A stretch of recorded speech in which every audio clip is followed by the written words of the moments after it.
qu'il reconnaît à Babi Sakana, qui est un ami à moi.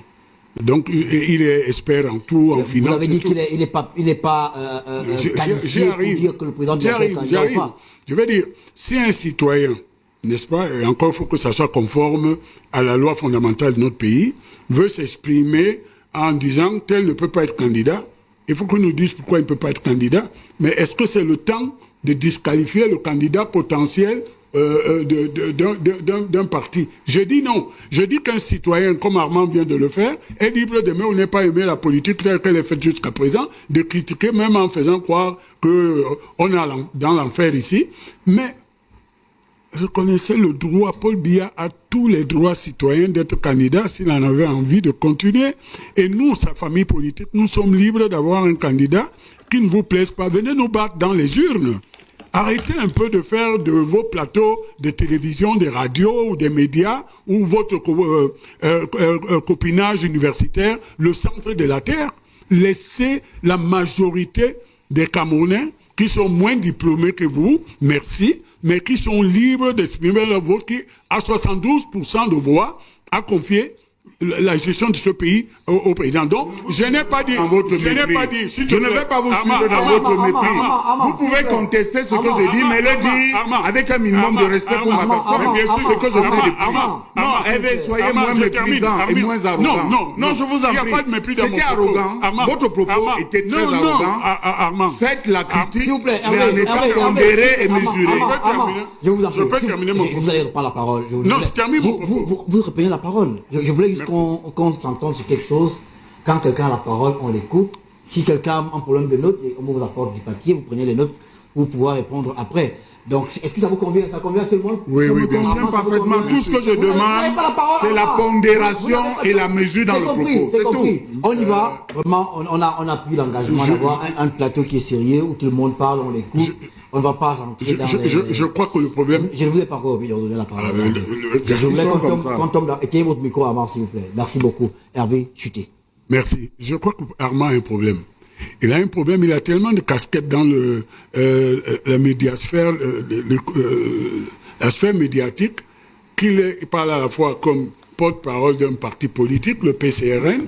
Il est un grand éditorialiste à B-News maintenant, après avoir dirigé une radio qui a fait bouger les lignes à Yaoundé, Capital FM. Mais je crois qu'il faut qu'il se calme quand il prend un sujet et qu'il dise très bien à quel titre il est en train de s'exprimer.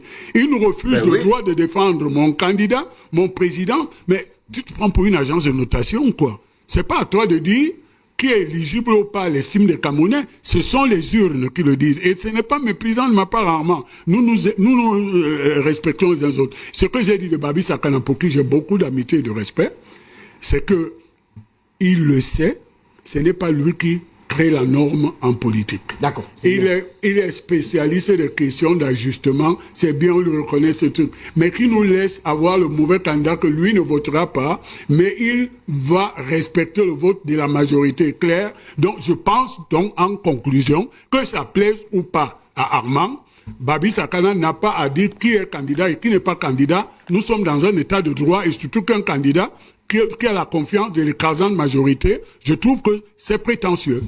Bonjour les enfants, c'est papa. Mon mur est un asile psychiatrique à ciel ouvert et ma salle d'attente est toujours bondée. Bienvenue à la clinique les enfants. Non, monsieur Hervé Emmanuel Com, vous avez face à vous un inculte, un jeune corrompu, un jeune qui n'a pas sa place à la table des rois. C'est pour ça que vous pouvez dire ce que vous dites, Hervé Emmanuel Com. Maintenant, permets-moi que je te tutoie. Non, Hervé, c'est pas parce que Armand Okol, c'est un gogol. C'est pas parce que Armand Okol, c'est un gogol. Oui, je suis d'accord avec toi. Il faut qu'il se définisse. Quand il s'assoit là, il est quoi? Il est éditorialiste à B-News. Il est porte-parole de Cabral Libye. Il est dans l'opposition. Vous voyez? C'est normal, je suis d'accord avec toi. Lui-même, il ne sait pas quelle est son identité. C'est pour ça que son débat est creux. Armand Okol, à force de chercher de quoi manger, il est devenu en même temps éditorialiste chez B-News, c'est-à-dire que le Tchinda de Ernest Obama, il est en même temps le porte-parole de Cabral Libye, c'est-à-dire du PCRN, c'est-à-dire le Tchinda de Cabral Libye. Donc, à un moment donné, à force de chercher là où il va manger, il finit par perdre l'identité. C'est normal qu'il ne puisse pas tenir un débat face à un autre inculte. quelqu'un perfusé par l'arrogance du pouvoir. Ben, c'est ça qui est Hervé Emmanuel Combes. C'est un inculte perfusé par la puissance du pouvoir, qui est accroché aux grappines et qui est capable de sacrifier l'avenir des millions de Camerounais. Parce que non, monsieur Hervé Emmanuel Combes, vous n'avez pas le droit. Le RDPC, ta famille politique, vous n'avez pas le droit d'imposer aux Camerounais un président invalide, incontinent. Vous ne pouvez pas. Vous n'avez pas le droit d'imposer aux Camerounais la présence d'un président invalide, incontinent. Son bilan, après 92 ans de gestion catastrophique, on a un pays qui est en guerre. On a un pays sinistré, économiquement sinistré. On a un pays où le vivre ensemble n'est qu'un leurre. On est l'un des pays les plus pauvres d'Afrique. Alors je suis désolé, mon frère. Seulement son bilan le disqualifie. Mais le crevard d'Armand Okol, qui est face à Hervé Emmanuel Combes, lui-même, il ne sait pas ce qu'il fait là.